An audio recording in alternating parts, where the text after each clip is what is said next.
Hello everyone. तो कैसे हो आप सब लोग? I hope you all are doing great. This is CA Priyanka and debit guru channel पर आप सभी का स्वागत है। तो आज हम देखेंगे topic accounting concepts, principles and conventions. इसका अगर आपको डिटेल्ड वीडियो चाहिए तो मैंने प्रीवियस लेक्चर्स में कंसेप्ट वाले वीडियोस भी अपलोड किए थे। इसमें हम सिर्फ एमसीक्यूज ही स्टडी करेंगे। तो मैं आपको एमसीक्यूज के साथ साथ कुछ कुछ कंसेप्ट्स एक्सप्लेन करते जाऊंगी। तो फर्स्ट देखते हैं, which of the following statement is correct with regard to periodicity concept? अब पीरियोडिसिटी कंसेप्ट मतलब क्या होता है? जिस पीरियड के इनकम और एक्सपेंसेस है वो उसी पीरियड में रिकॉर्ड होनी चाहिए। तो हम इसमें एग्जाम ये देखते हैं options. Accounts are prepared for a fixed period, usually a year, so that results are comparable. Account एक फिक्स पीरियड के लिए बने होते हैं कि रिजल्ट्स को कंपेयर कर पाए। Only transactions of that period has to come in that year accounts. उसी पीरियड के उसी ट्रांजैक्शंस जो भी उसी पीरियड के ट्रांजैक्शंस है वो उस अकाउंट्स में आएंगे।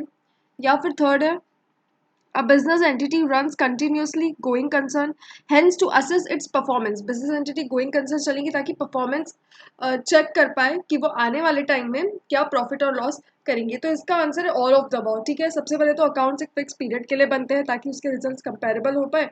दूसरे केस में है कि ओनली ट्रांजैक्शन, उस पीरियड के ट्रांजैक्शन हम उसी ईयर में रिकॉर्ड करेंगे। अगर आउटस्टैंडिंग है तो उसे ऐड करेंगे, अगर प्रीपेड है तो उसे माइनस करेंगे। ठीक है, और हम बिजनेस एंटिटी को as a going concern treat करेंगे उसके परफॉर्मेंस को असेस करने के लिए। इसका इसीलिए इसका आंसर है ऑल ऑफ द अबाउट।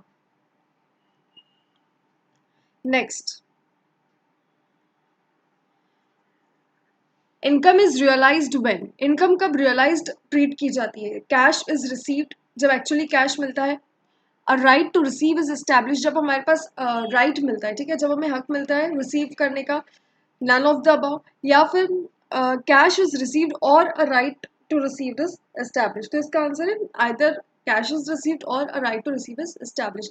अगर हमें राइट भी मिल गया कि हमें इनकम मिलने वाली है तब हम इनकम को रियलाइज कर सकते हैं। Next, income recognition is postponed when. कब हम इनकम को आगे रिकॉग्नाइज करेंगे? हम नेक्स्ट ईयर में रिकॉग्नाइज करेंगे, नेक्स्ट अकाउंटिंग पीरियड में कब हम उसे रिकॉग्नाइज करेंगे? Cash is not received, a right to receive is establish, none of this, there is no reasonable certainty of रियलाइजेबिलिटी।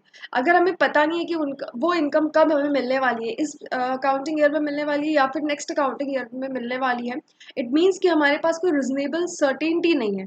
ठीक है, हमारे पास कोई रीजनेबल सर्टेनिटी नहीं है, हमें पता नहीं कि वो हमारी इनकम कब जनरेट होने वाली है, तो हम इनकम रिकॉग्निशन को पोस्टपोन करेंगे। और हम इनकम कब रिकॉग्नाइज करेंगे? जैसे हमने प्रीवियस एमसीक्यू में स्टडी किया था, या तो पैसा मिल रहा है या फिर राइट टू रिसीव एस्टैब्लिश हो रहा है। ठीक है,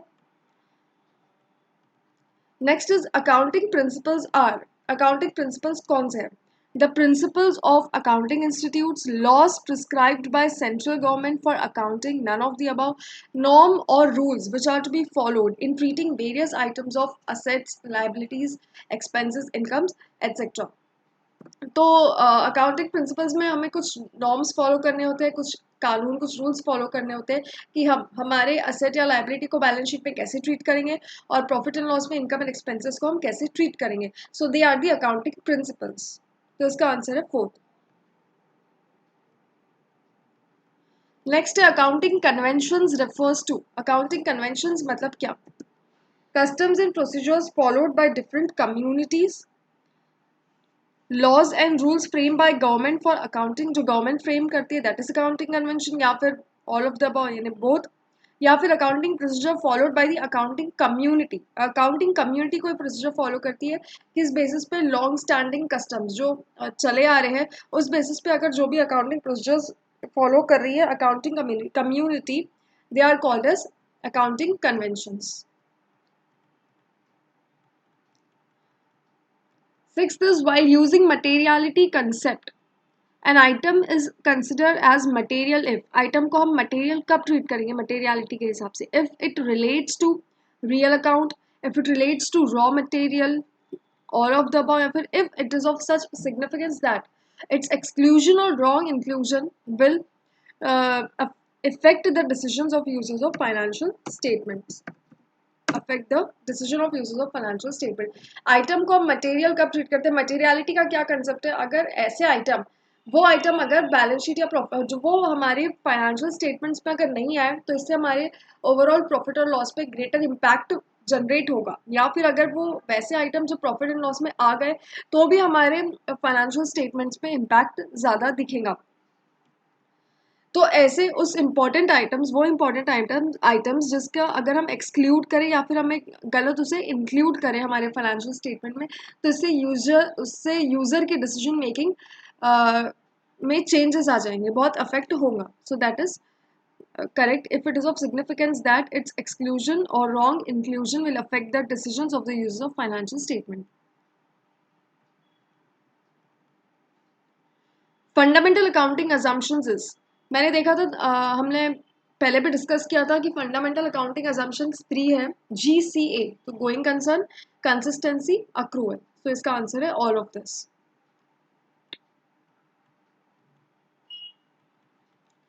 fundamental accounting assumption is they are always disclosed in the financial statement, वो हमेशा फाइनेंशियल स्टेटमेंट में डिस्क्लोज होंगे। Not necessary. They are never disclosed in the financial statement. This is also not necessary. They are disclosed in the financial statement if they are not followed.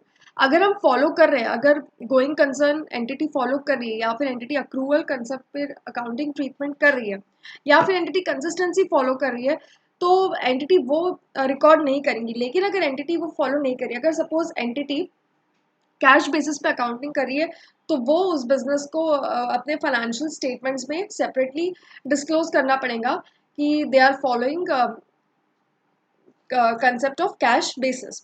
तो इसका answer है they are disclosed in the financial statement if they are not followed.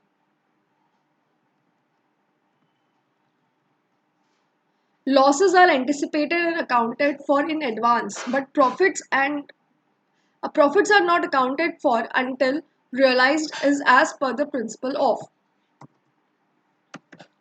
Consistency. No, consistency मतलब अगर हम एक accounting policy follow कर रहे हैं तो हमें over a period of years वही अकाउंटिंग पॉलिसी फॉलो करना है।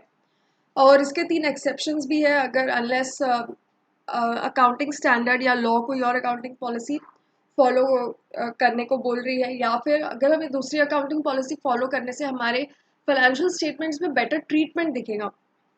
लेकिन इसके अलावा हमें कंसिस्टेंसी फॉलो करना है। Comparability, items of income and expenses comparable होना चाहिए 2 पीरियड्स के लिए। देन डिस्क्लोजर मतलब अगर कोई इम्पॉर्टेंट ट्रीटमेंट हम दे रहे हैं या फिर कोई ऐसा एक्स्ट्रॉर्डनरी आइटम या एक्सेप्शनल आइटम्स है तो हमें उसे डिस्क्लोज करना चाहिए। कंजर्वेटिज्म, कंजर्वेटिज्म क्या होता है? कंजर्वेटिज्म मतलब प्रूडेंस। कंजर्वेटिज्म को हम प्रूडेंस भी बोलते हैं। प्रूडेंस कंसेप्ट क्या बोलता है? अगर लॉस होने वाला है तो हमें उसे अभी से रिकॉर्ड करना है, लेकिन अगर आगे जाके हमें प्रॉफिट होने वाला है तो हमें उससे अभी से रिकॉर्ड नहीं करना है। तो इसका आंसर है डी, कंजर्वेटिज्म और prudence. Accounting principles and policies in an entity should be followed uniformly from period to period. From period to period is as per the principle of हमें यूनिफॉर्मली अकाउंटिंग प्रिंसिपल्स फॉलो करना है। ये मैंने अभी आपको ऊपर explain की थी। कंसिस्टेंसी मतलब हमारी अकाउंटिंग पॉलिसीज, अगर सपोज एंटिटी डेप्रिसिएशन को WDV बेसिस पे ही कैलकुलेट कर रही है तो आगे भी over A number of years depreciation WDV पे ही कैलकुलेट होना चाहिए। कंपेरेबिलिटी मैंने अभी एक्सप्लेन की, कंजर्वेटिज्म एंड डिस्क्लोजर, तो इसका आंसर है D. Next is accounting according to money measurement concept. Money measurement concept के हिसाब से the following will be recorded in the books of accounts of business. कौन से बुक्स ऑफ अकाउंट्स में record होंगे? Health of the partners of firm, quality of the concern's goods, the technology of plant and machinery, value of plant and machinery. Money measurement concept क्या बोलता है कि जो भी आइटम्स, जो भी ट्रांजैक्शंस मॉनेटरी नेचर के हैं उसे ही हमें हमारे फाइनेंशियल स्टेटमेंट्स पर रिकॉर्ड करना है। अगर वो नॉन मॉनेटरी नेचर का, जिसकी पार्टनर, जो भी फॉर्म के पार्टनर है उनके हेल्थ पे कोई इफेक्ट पड़ गया तो वो हम रिकॉर्ड नहीं करेंगे हमारे बुक्स में। अगर उनकी हेल्थ खराब होगी तो वो हम रिकॉर्ड नहीं करेंगे हमारे बुक्स में। या फिर गुड्स की कोई क्वालिटी खराब है तो वो हम अपने बुक्स में वैसे रिकॉर्ड, मतलब वो तो हम डिस्क्लोज करेंगे बट हम उसे फाइनेंशियल स्टेटमेंट्स में नहीं शो करेंगे। The technology of plant and machinery, plant and machinery की टेक्नोलॉजी कोई भी चेंज होगी तो हम इसे रिकॉर्ड नहीं करेंगे। Value of plant and machinery, अगर प्लांट एंड मशीनरी की कोई वैल्यू है हमें अमाउंट ही रिकॉर्ड करना है हमारे बुक्स में। Next, the convention of conservatism when applied to the balance sheet, when applied to the balance sheet, यहाँ पे it results in, अगर हम बैलेंस शीट में कंजर्वेटिज्म का प्रिंसिपल फॉलो करें तो इससे क्या होगा? Understatement of liabilities, overstatement of capital, overstatement of assets या फिर अंडरस्टेटमेंट ऑफ असेट्स। कंजर्वेटिज्म क्या बोलता है कि अगर लॉसेस है तो उसे रिकॉर्ड करो, अगर प्रॉफिट होने वाला है तो उसे रिकॉर्ड मत करो। तो हम अगर लॉसेस को रिकॉर्ड करेंगे और प्रॉफिट को रिकॉर्ड नहीं करेंगे तो इससे हमारे असेट्स कम हो जाएंगे, ठीक है, हमारी लाइबिलिटी ओवर स्टेटमेंट हो जाएंगी तो हमारे असेट्स अंडर स्टेटमेंट हो जाएंगे। तो इसका आंसर है D. Next is, which accounting concept provides that in case of doubt, choose the solution least likely to overstate assets and income? Conservatism या में हमने अभी ऊपर स्टडी की है कि अगर डाउट हो रहा है तो हम ऐसा सॉल्यूशन चूज करें जिससे हमारे असेट्स ना ही ओवरस्टेट हो ना ही हमारी इनकम ओवरस्टेट हो। मतलब हमें लॉसेस को रिकॉर्ड करना है, ठीक है, हमें लॉसेस है तो उसे रिकॉर्ड करना है, तो हमें हमारे असेट्स एंड इनकम को ओवरस्टेट नहीं करना है। तो इसका आंसर है D, conservatism. Next is, contingent liability is shown as a footnote of balance sheet due to, हम फुटनोट में क्यों शो करते हैं? Convention of conservatism, convention of materiality, dual aspect concept, convention of full disclosure. हमें full disclosure देना है, ठीक है, अगर कंटिंजेंट लाइबिलिटी कोई है, मतलब कंटिंजेंट लाइबिलिटी मीन्स अभी हमें पता नहीं है कि वो हमारी लाइबिलिटी है। फॉर एग्जाम्पल फाइल्स, अगर हम केस सूट में देखते हैं, अगर वो हम केस जीतेंगे या नहीं जीतेंगे उस पर डिपेंड करता है कि हमारी लाइबिलिटी बनेगी या नहीं बनेगी, तो उसे हमें फिलहाल सिर्फ एज अ डिस्क्लोजर ही ट्रीट करना है। तो कन्वेंशन ऑफ फुल डिस्क्लोजर, उसे हमें नोट्स टू अकाउंट में डिस्क्लोज करना है। तो इसका आंसर है D, convention of full disclosure.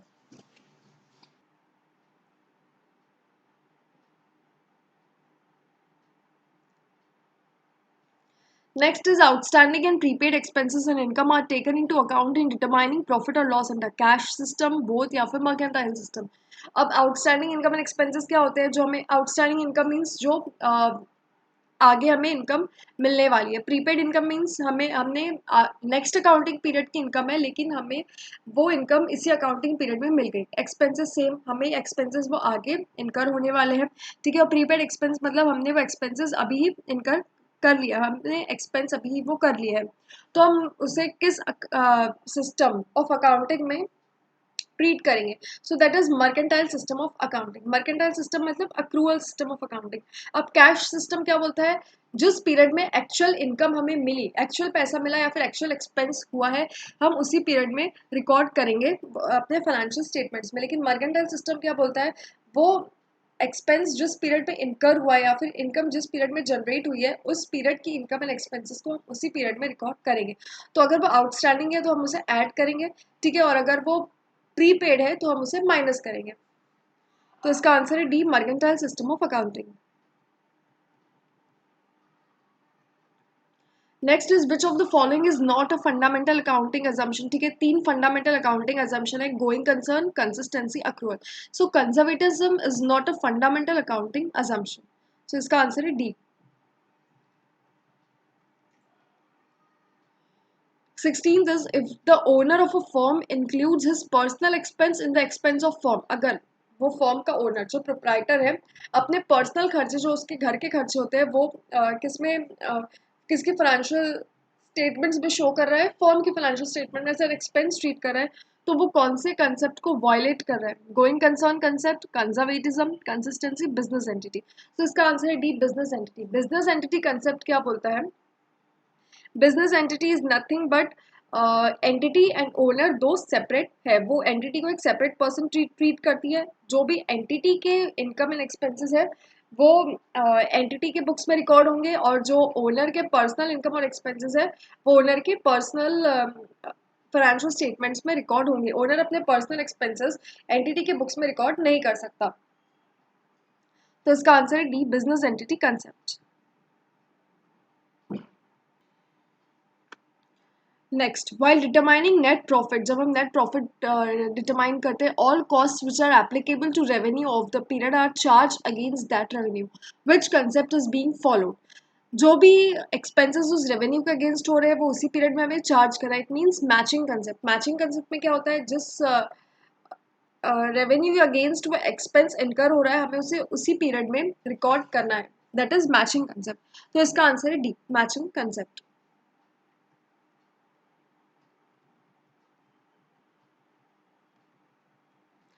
Which of the following is an inappropriate assumption for a firm undergoing bankruptcy? Accrual, consistency, double entry, going concern. अब इसका आंसर है गोइंग कंसर्न। क्यों? क्योंकि गोइंग कंसर्न मतलब क्या होता है, गोइंग कंसर्न में ऐसे ट्रीट किया जाता है कि business will run for a foreseeable future, business आगे कुछ ईयर्स तक चलती रहेंगी, will continue for a foreseeable future. लेकिन बैंकरप्सी में क्या होता है कि बिजनेस कभी भी बंद हो सकता है, ठीक है, अगर लॉसेस ज़्यादा हो रहे हैं, लाइबिलिटीज हमारी ज़्यादा है असेट से, इट मीन्स कि हमारा फर्म बंद होगा। So going concern is an inappropriate assumption for a firm undergoing bankruptcy. Next is provision for bad debts is made due to the principle of, हम bad debts का provision क्यों करते हैं? Consistency, revenue matching, full disclosure, prudence। prudence में क्या होता है कि अगर हमें लॉसेस होने वाले हैं, हम एंटिसिपेटेड लॉसेस है तो हमें हमारे बुक्स में रिकॉर्ड करना है, अगर प्रॉफिट होने वाला है तो हमें बुक्स में रिकॉर्ड नहीं करना है। So provision for bad debts means कि हमें लॉस होने वाला है, ठीक है, हो सकता है कि हमें लॉस हो तो हम इसका प्रोविजन अभी ही बुक्स में रिकॉर्ड करेंगे। So that is due to the concept of conservatism और प्रूडेंस।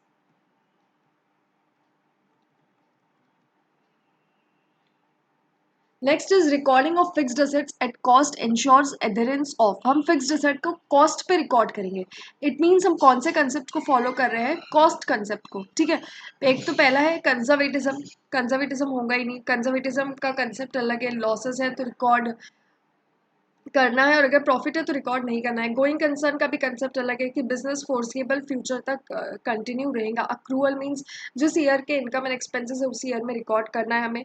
कॉस्ट कंसेप्ट मतलब हमें कोई भी आइटम्स को कॉस्ट पे रिकॉर्ड करना है, तो यहाँ पे क्या दिया है कि recording of fixed asset at cost, it means कि हम कॉस्ट कंसेप्ट को फॉलो कर रहे हैं। Fundamental accounting assumptions, going concern, consistency, accrual, ये मैंने भी आपको ऊपर एक्सप्लेन किया, तो इसका आंसर है D, going concern, consistency, accrual. Next is when fixed assets are sold for cash, हमें फिक्स्ड असेट को बेच के कैश मिल रहा है, तो इससे क्या होगा, total assets will increase, total liabilities will increase, total assets will decrease, there is no change in total assets. अब इसका आंसर है D, there is no change in total assets.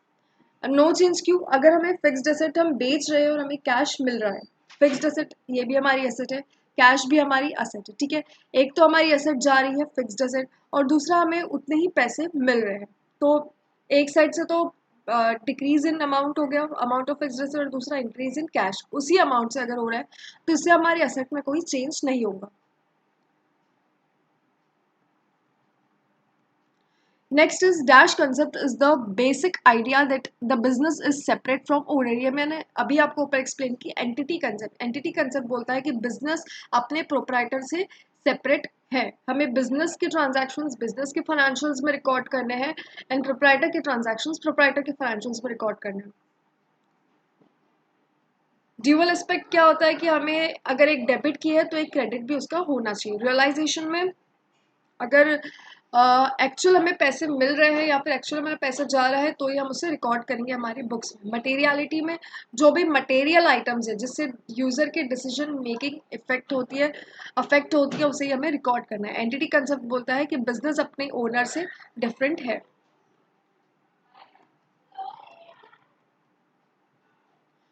24. The owner of a company included his personal medical expenses in the company's income statement. Company का owner है, उसने अपने personal खर्चे, उसने personal medical के एक्सपेंसेस कंपनी के income में treat कर दिया, कंपनी के फाइनेंशियल्स में रिकॉर्ड कर रहा है। इट मीन्स कि वो कौन सा प्रिंसिपल वायलेट कर रहा है, एंटिटी कंसेप्ट, ये हमने अभी ऊपर देखा।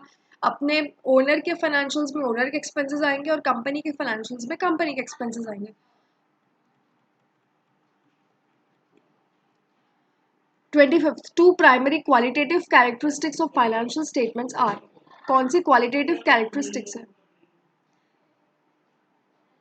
Understandability and materiality, materiality and reliability, relevance and prudence, relevance and reliability, ये दो प्राइमरी क्वालिटेटिव कैरेक्टरिस्टिक्स है, याद रखना है। रेलिवेंस एंड रिलायबिलिटी, रेलिवेंस मतलब इंपॉर्टेंट ट्रांजैक्शंस को हमें रिकॉर्ड करना है और रिलायबिलिटी मतलब हमारे फाइनेंशियल स्टेटमेंट्स मटेरियल एरर से फ्री होने चाहिए।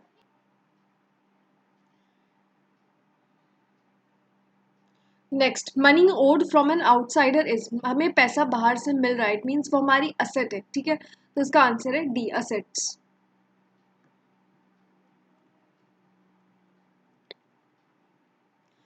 नेक्स्ट है कॉस्ट ऑफ मशीनरी दिया है 10 lakhs, मशीनरी के installation charges 10 lakhs, market value 31/3/2006 को है, मतलब मार्केट में अगर वो अभी सेल करेंगे मशीनरी को तो 12 lakhs मिलेंगे।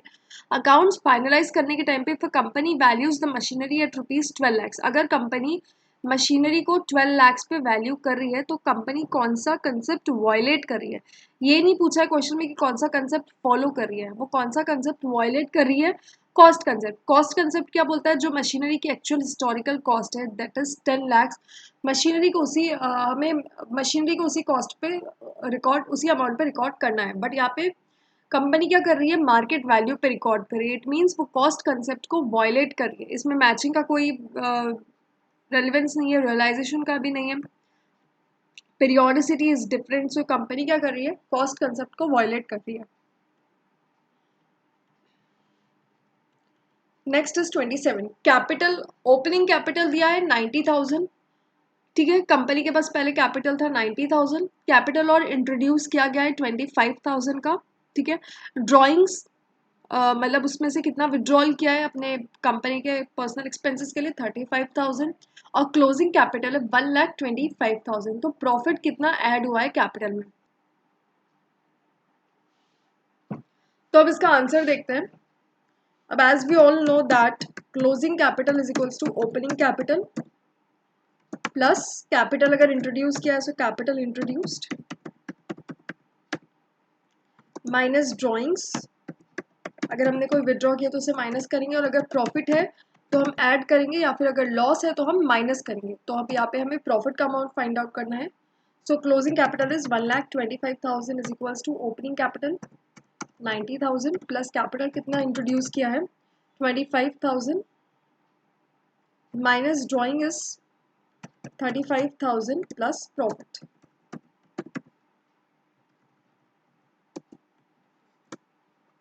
सो अगर हम इस इक्वेशन को शफल करें तो इसका आएगा इक्वेशन 1,25,000 माइनस 90,000 माइनस 25,000 प्लस 35,000, तो इसका आंसर आ रहा है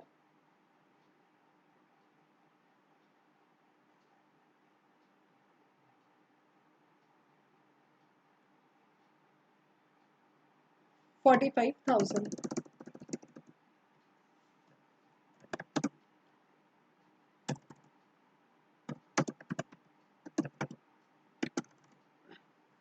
तो इसका आंसर है D, ₹45,000।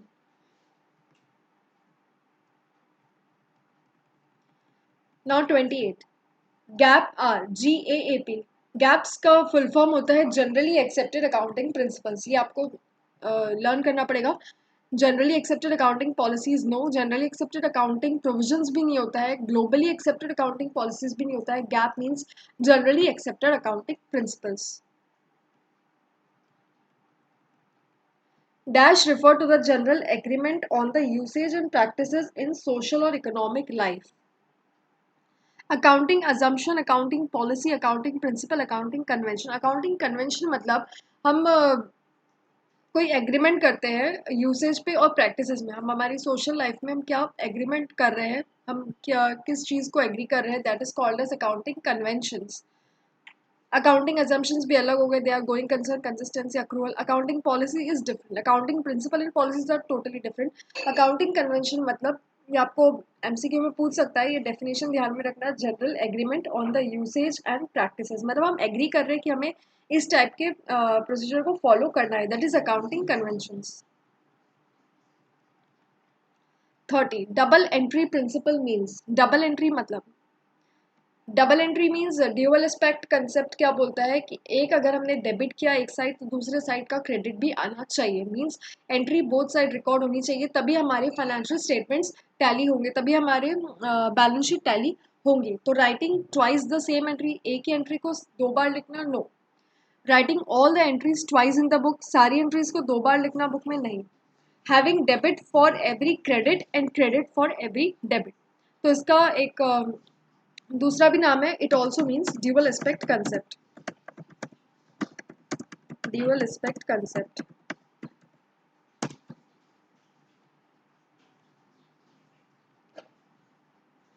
31 is no inference of profit in the provisions making policy for all possible losses. हमने देखा था anticipated losses को हम treat करेंगे books में, तो that is conservatism as per prudence concept, और हम profits को ignore करेंगे, so prudence. prudence concept के हिसाब से ये accounting होंगी. 32 is the underlying accounting principle necessitating amortization of intangible assets is or are.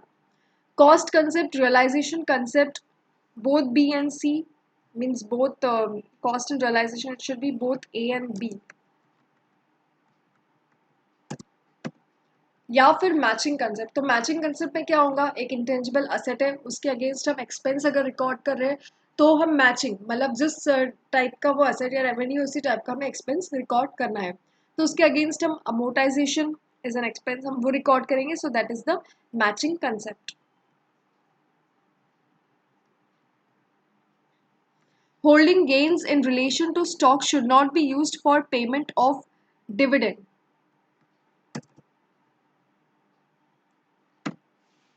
Which one of the following accounting principle is involved in this? Consistency. Consistency मतलब कोई भी accounting policy है तो हमें consistently follow करना है. Cost means हमें cost पे record करना है, historical cost पे assets को.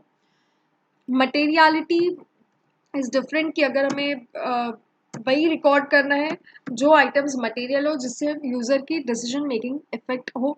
रियलाइजेशन मतलब गेन्स को रखो स्टॉक के अगेंस्ट, उसे हमें एज अ डिविडेंड यूज़ नहीं करना है. ठीक है, स्टॉक में अगर कोई प्रॉफिट हो रहा है तो हमें as a payment of dividend use नहीं करना है. That is realisation concept. Next is Ram starts business with 90,000. Opening capital is 90,000 and then buys goods from Sham. वो goods शाम से purchase कर रहा है credit पे, that is 23,000. मतलब उसे pay करना है. That is Ram is liable to Sham for 23,000. The accounting equation based on assets is equals to capital plus liabilities will be. अब accounting equation ये एक universal accounting equation है कि capital means asset minus liabilities. ठीक है, capital means asset minus liabilities. So that means asset is equals to capital plus liability. तो इसमें कौन सा फिट बैठेगा? तो पहला है कि 13,000 is equals to 90. 90,000 is capital. ठीक है, this is opening capital 90,000 और liability means 23,000. वो क्रेडिट पे अगर वो परचेज कर रहा है, so राम के लिए, राम की बुक्स में शाम क्या होगा, उसका क्रेडिटर मीन्स राम को वो पे करना है शाम को 23,000. तो ये तो ठीक है, बट यहाँ पे इसकी टोटल गलत है. Capital is wrong, asset is wrong. फिर उसके बाद 67,000 तो नहीं आएगा. 23,000 करेक्ट है बट 67,000 नहीं आएगा. Then 67,000 is equals to 90,000 minus 23,000. This is also wrong. 90,000 is asset capital and 23,000 is liability, that is creditor. So total assets कितने हो जाएंगे, 1,13,000, जिसका आंसर है D.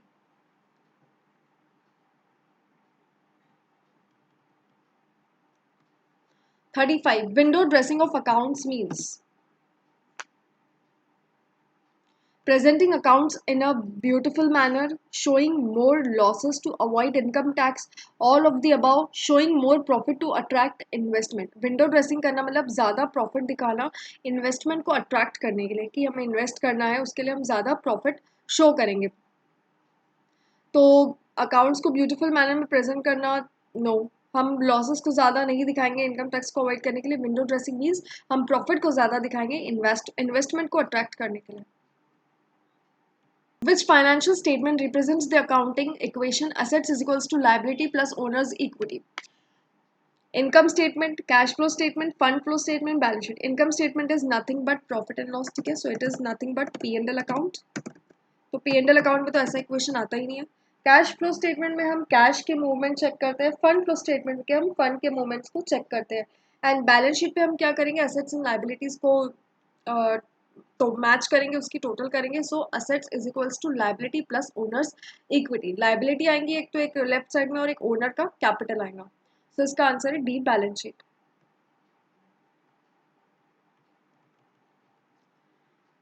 37, during life time of an entity an accountant prepares financial statement at arbitrary point of times as per prudence, consistency, matching, periodicity. Periodicity में क्या होता है, period wise accounting होती है। एक पर्टिकुलर पीरियड, एक सपोज 1 अकाउंटिंग ईयर, एक साल की हम एक फाइनेंशियल स्टेटमेंट में रिकॉर्ड करेंगे, नेक्स्ट ईयर की नेक्स्ट फाइनेंशियल स्टेटमेंट में रिकॉर्ड करेंगे। तो हम एक पीरियड ऑफ टाइम, या फिर हम क्वार्टर वाइज भी फाइनेंशियल स्टेटमेंट्स प्रिपेयर करते हैं, या फिर हाफ ईयरली भी प्रिपेयर होते हैं। तो ये पीरियोडिसिटी कंसेप्ट के बेसिस पे होते हैं। प्रूडेंस इज डिफरेंट, ठीक है, अगर हमें लॉसेस है तो रिकॉर्ड करना है, एंटिसिपेटेड लॉसेस को रिकॉर्ड करेंगे, प्रॉफिट को नहीं करेंगे। मैं बार बार वही एक्सप्लेन कर रही हूँ ताकि आपको ध्यान में रह जाए। कंसिस्टेंसी में हम सेम अकाउंटिंग पॉलिसी को फॉलो करेंगे over a period of years, unless and until, और उसके 3 एक्सेप्शंस है, अकाउंटिंग स्टैंडर्ड, लॉ, एंड अगर हम दूसरी अकाउंटिंग पॉलिसी फॉलो करें उससे बेटर प्रेजेंटेशन हमें मिल रहा है। Third is matching. मैचिंग में रेवेन्यू को उसी एक्सपेंस को उसी रेवेन्यू को अगेंस्ट हमें रिकॉर्ड करना है, जैसे कि फिक्स्ड एसेट के against depreciation. And next is periodicity. Periodicity means period wise हम अकाउंटिंग करेंगे, तो जो भी इनकम एंड एक्सपेंसेस इस साल के हम इस साल रिकॉर्ड करेंगे, नेक्स्ट ईयर के नेक्स्ट ईयर में रिकॉर्ड करेंगे। 38 is the accounting convention of matching means. Matching means what? Profit of the period to be matched with sales revenue, profit of for the period to be matched with investment, expense of one period to be matched against the expense of other, या फिर expense of one period to be match against the revenue of the same period. तो मैंने भी आपको ऊपर explain किया, matching means expense को हम रेवेन्यू के अगेंस्ट उसी सेम पीरियड के रेवेन्यू के अगेंस्ट रिकॉर्ड करेंगे।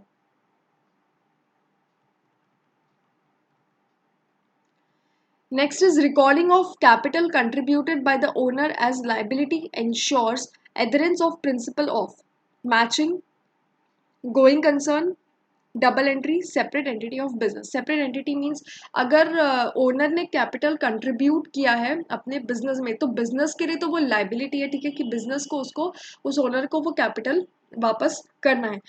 इट मीन्स कि बिजनेस एंड ओनर को सेपरेट ट्रीट किया जा रहा है। So this is basically the entity concept. Entity concept.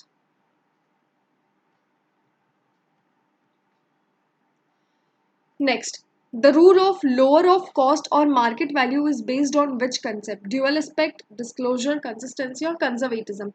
Conservatism के concept में ही हम lower of cost और market value लेते हैं, is against according to the prudence. Prudence में क्या होता है, एंटिसिपेटेड लॉसेस को हमें रिकॉर्ड करना है। तो ये यही कंसेप्ट है जो हम इन्वेंट्रीज में लेते हैं, लोअर ऑफ कॉस्ट और मार्केट वैल्यू और नेट रियलाइजेबल वैल्यू, वो कंजर्वेटिज्म के ही कंसेप्ट को फॉलो करते हुए हम लेते हैं।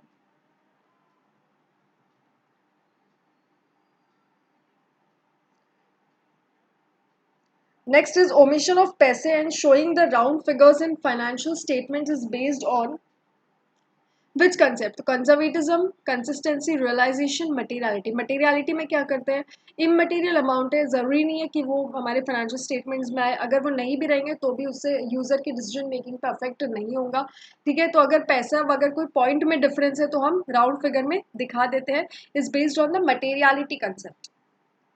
इसका आंसर है D. Accounting does not record non-financial transactions because of accrual, cost, continuity और money measurement concept. Money measurement concept क्या बोलता है कि हमें मॉनेटरी बेसिस पे ही हमें फाइनेंशियल स्टेटमेंट्स प्रिपेयर करना है। फाइनेंशियल स्टेटमेंट्स में सारे आइटम्स मॉनेटरी नेचर के होने चाहिए। तो जो भी नॉन मॉनेटरी नेचर है, जो भी नॉन फाइनेंशियल ट्रांजैक्शंस है, वो हम अकाउंटिंग में रिकॉर्ड नहीं करेंगे। जैसे कि अगर कोई एम्प्लॉय आ रहा है और उस एम्प्लॉय से हमें कितना बेनिफिट मिल रहा है, अगर नॉन मॉनेटरी नेचर का बेनिफिट है तो वो हम रिकॉर्ड नहीं करेंगे। अगर हम एम्प्लॉय को वेजेस दे रहे हैं, सैलरी दे रहे हैं, तो ही हम रिकॉर्ड करेंगे हमारे बुक्स में। The adjustments to be made for prepaid expenses. Prepaid expense का क्या एडजस्टमेंट करेंगे? Add prepaid expense to respective expense and show it as an asset. Prepaid expense को हम असेट तो शो करेंगे, लेकिन हम माइनस करेंगे प्रीपेड एक्सपेंस को, ना कि ऐड करेंगे। डिडक्ट प्रीपेड एक्सपेंस, डिडक्ट तो करेंगे लेकिन हम उसे लाइबिलिटी में नहीं दिखाएंगे, हम उसे असेट में शो करेंगे। नेक्स्ट है add prepaid expenses to respective expenses and show it as a liability. Add नहीं करना है हमें और ना ही हमें एज अ लाइबिलिटी शो करना है। Then deduct prepaid expense to respective expenses and show it as an asset. ठीक है, हमें प्रीपेड एक्सपेंसेस को हम माइनस करेंगे। क्यों माइनस करेंगे? क्योंकि वो आगे नेक्स्ट अकाउंटिंग पीरियड के एक्सपेंसेस है, लेकिन हमने वो इसी अकाउंटिंग पीरियड में पे कर दिया है। तो हम एज पर पीरियोडिसिटी कंसेप्ट हम जिस अकाउंटिंग पीरियड के एक्सपेंसेस एंड इनकम है उसी अकाउंटिंग पीरियड में वो रिकॉर्ड करेंगे और हम उसे असेट में ट्रीट करेंगे। Which of the following is not a fundamental accounting assumption? accrual है, consistency भी है, going concern भी है, so conservatism is not a fundamental accounting assumption. Which of the following does not follow dual aspect?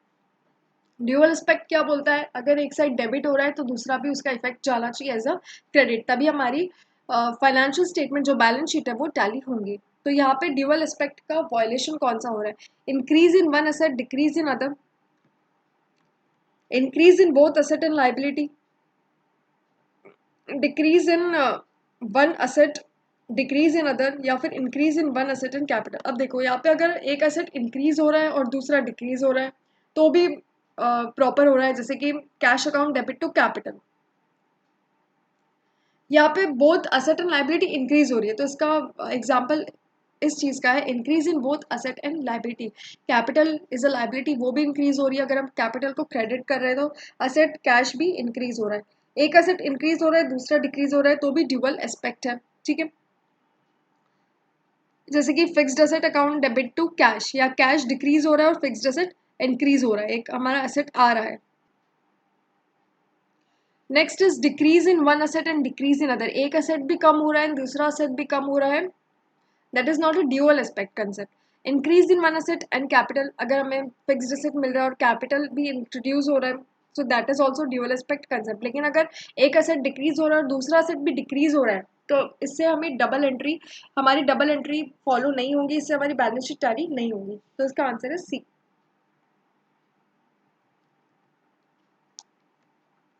Next is the obligations of an enterprise other than owner's fund are known as assets, liabilities, capital, none of this. Liabilities, owner के fund के अलावा जो भी enterprise के obligation होता है, जैसे कि क्रेडिटर्स हो गए, क्रेडिटर्स को पे करना है, एंटरप्राइज ने परचेज किया बट अभी तक पेमेंट नहीं किया, इट मींस क्रेडिटर्स या फिर bank, so they are the liabilities, enterprise is liable to pay to them. तो इसका आंसर है B, liabilities.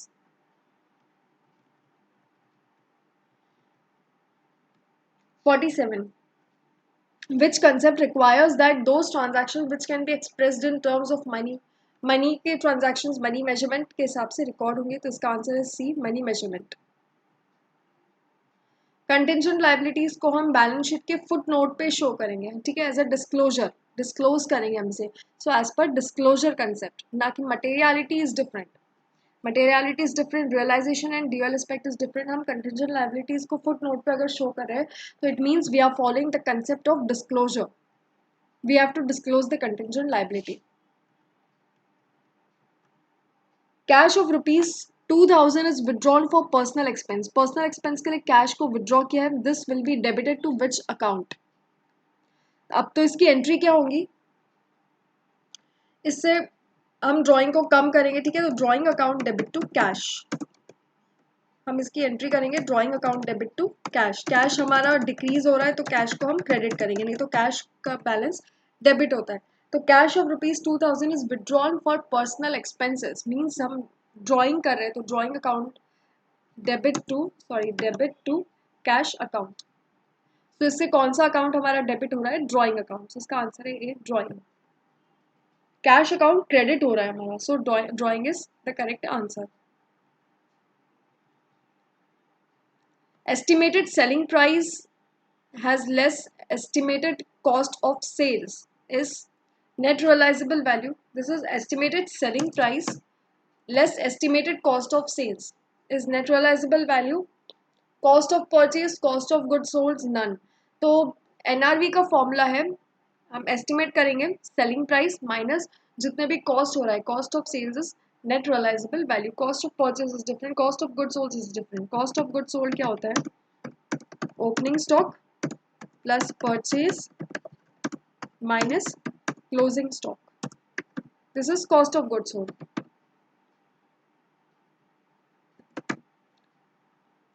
But NRV is estimated selling price minus estimated cost of sales।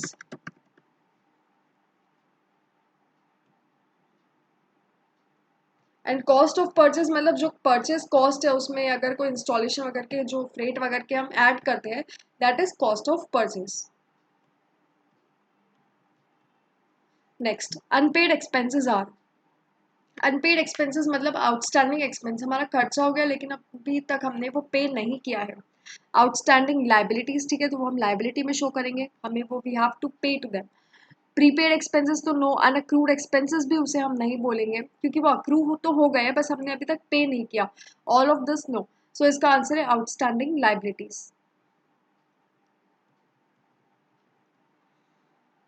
And outstanding liabilities को हम balance sheet में liability side में दिखाएंगे।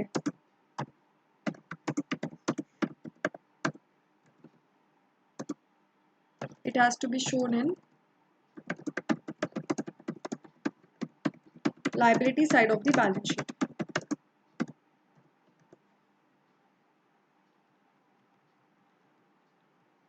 Next, in the accounting period, according to which concept cost incurred to acquire an asset is shown in the balance sheet?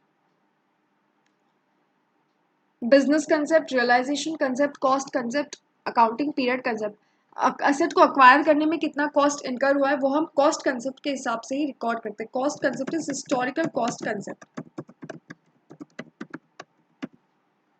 Realisation में means अगर हम asset को sold कर रहे हैं तो हमें कितना अमाउंट मिल रहा है, that is realisation concept. But cost concept में हम जिस असेट पे वो अक्वायर, जिस कॉस्ट पे वो असेट अक्वायर हुआ है, हम उसी कॉस्ट में उसे शो करेंगे।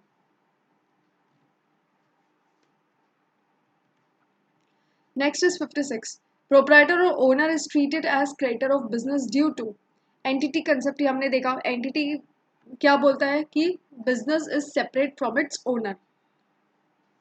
तो बिजनेस के लिए तो वो क्रेडिटर हो गया, ठीक है, हम बिजनेस के फाइनेंशियल स्टेटमेंट्स को जो भी ओनर का कैपिटल उसे क्रेडिट साइड में लिखते हैं। क्यों? क्योंकि बिजनेस को वो कभी ना कभी पे करना है ओनर को।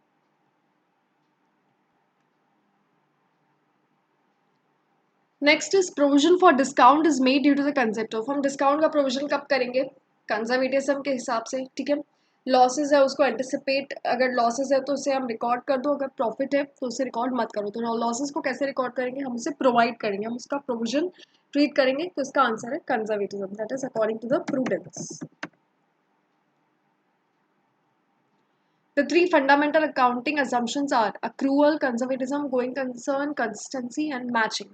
तो थ्री फंडामेंटल अकाउंटिंग assumptions क्या है? Going concern, consistency and accrual. तो इसका आंसर है 3, 4 एंड 1। 3, 4 एंड 1, तो इसका आंसर है second. Three fundamental accounting assumptions are going concern, consistency and accrual।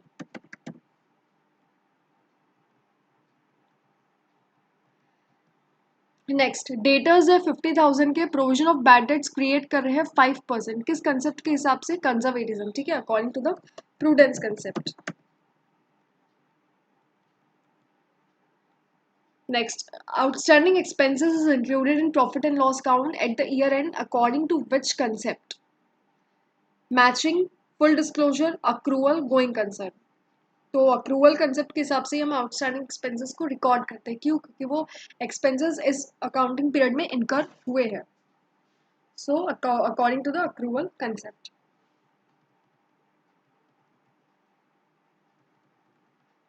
What is the objective of conservatism?